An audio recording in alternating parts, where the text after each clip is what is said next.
हरियाणा के फरीदाबाद में एक 23 साल की लड़की से साइबर ठगी का एक बहुत ही हैरान कर देने वाला मामला सामने आया है। साइबर ठग ने लड़की को 17 दिनों तक घर के अंदर बंद रहने पर मजबूर कर दिया। कहीं आपके साथ ऐसा ना हो, इसलिए इस घटना को पूरा ध्यान से सुनिए। इसे डिजिटल अरेस्ट का नाम भी दिया जा रहा है। इस दौरान ठगों ने लड़की से 2.5 लाख रुपए भी हड़प लिए। पीड़िता ने बताया कि घटना की शुरुआत 12 अक्टूबर को हुई, जब लखनऊ से उसके पास एक कॉल आया। इसके बाद वो ठगों के झांसे में ऐसा फंसी कि खुद के घर में ही कैद होकर रह गई। आपको बता दें कि साइबर ठगी का शिकार हुई लड़की का नाम अनन्या है, फरीदाबाद की रहने वाली है। एक इंटरव्यू में अनन्या ने बताया कि सब कुछ ठीक चल रहा था। इस बीच 12 अक्टूबर को उसके पास एक कॉल आया। कॉल करने वाले ने कहा कि वो लखनऊ कस्टम ऑफिस से बोल रहा है और आपके आधार कार्ड के जरिए एक पार्सल कंबोडिया भेजा जा रहा है।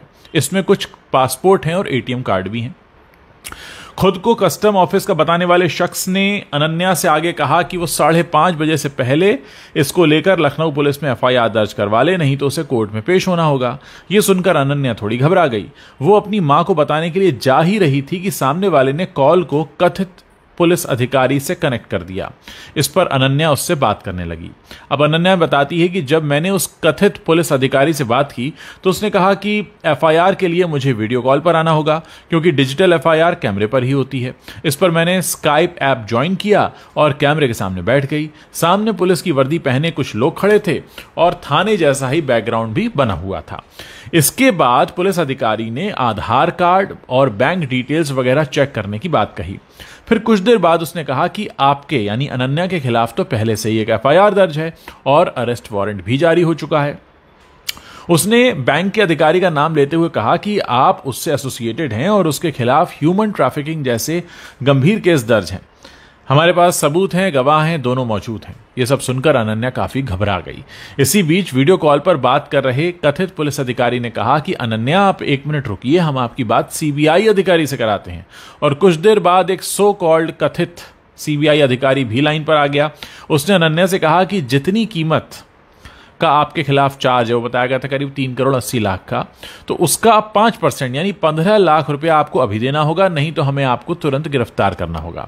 जब अनन्या ने इतने पैसे देने में असमर्थता जताई तो उसने कहा कि अब हम आपको डिजिटल अरेस्ट कर रहे हैं। इस दौरान आप अपना स्काइप बंद नहीं करेंगी, 24 घंटे हमारी निगरानी में रहेंगी, कैमरा ऑफ कर सकती हैं, लेकिन हम आपकी आवाज सुनते रहेंगे।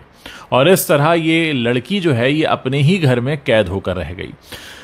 मतलब मामला यह था कि अनन्या ने जब अपने घर वालों को इस बारे में बताने के लिए कहा तो कॉल पर मौजूद जो शख्स था उसने सख्त लहजे में मना कर दिया। उसने कहा कि हम आपकी मदद कर रहे हैं, आपको इस बारे में किसी से बात करने की जरूरत नहीं है, यह बहुत गोपनीय मामला है। 3-4 दिन ये सब चलता रहा। फिर एक दिन कॉल करने वाले शख्स ने कहा कि अनन्या, आपका केस कोर्ट पहुंच गया है, जज से बात हुई, उन्होंने आपका केस प्राथमिकता पर रखा है, जमानत राशि के तौर पर आपको 15 लाख रुपए देने होंगे। जब अनन्या ने कहा कि मेरे पास इतने पैसे नहीं हैं तो उसने हिंट दिया कि आप अपनी पढ़ाई की फीस से पैसे दे सकती हैं, यानी उनको पता था कि इसके पास फीस के पैसे होंगे।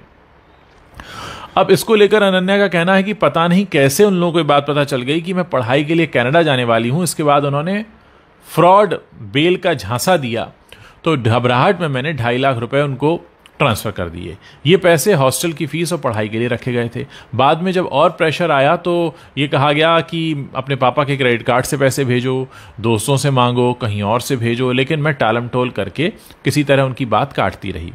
इस सब में हफ्ते भर से ज्यादा का समय कट गया। इस दौरान अनन्या अपने घर के कमरे में एक तरह से डिजिटल अरेस्ट रही, वो भी घर वालों से छुपकर, क्योंकि जब वीडियो कॉल करने वालों को पैसे नहीं मिले तो उन्होंने 17 दिन बाद ये कहा कि अब आप फ्री हैं, आपको डिजिटल अरेस्ट से आज़ाद किया जाता है। अब सवाल ये कि लड़की ने इतना दिमाग क्यों नहीं चलाया और उसने अपने घर वालों को बताया क्या? अनन्या की जो माँ है उसने ये कहा है कि पिछले कुछ दिनों से मेरी बेटी लैपटॉप 24 घंटे अपने साथ लेकर चलती थी, खाते पीते सोते जागते हर जगह वो ऑनलाइन रहती थी। हमें नहीं पता था कि उस पर निगरानी रखी जा रही है। डर के मारे वो ऐसा कर रही है, हमें बिल्कुल अंदाजा नहीं था। और पहले हमें ये लगा कि आईटी का बच्चा है, शायद काम कर रहा होगा, मगर हद से ज्यादा ऑनलाइन रहने और वो भी वीडियो पर ऑनलाइन रहने को लेकर हमें शक भी हुआ। फिर 17 दिन बाद मालूम हुआ कि अनन्या साइबर ठगी का शिकार हो गई है। अनन्या की मां कहती हैं कि दोषियों पर कड़ी कार्रवाई होनी चाहिए। जिस तरह मेरी बच्ची मेंटली टॉर्चर हुई है, किसी और का बच्चा ना हो। फिलहाल पुलिस ने केस दर्ज करके जांच शुरू कर दी है। दोस्तों, ये अपनी तरह का अनोखा मामला है जिसमें डिजिटल अरेस्ट किसी को किया गया।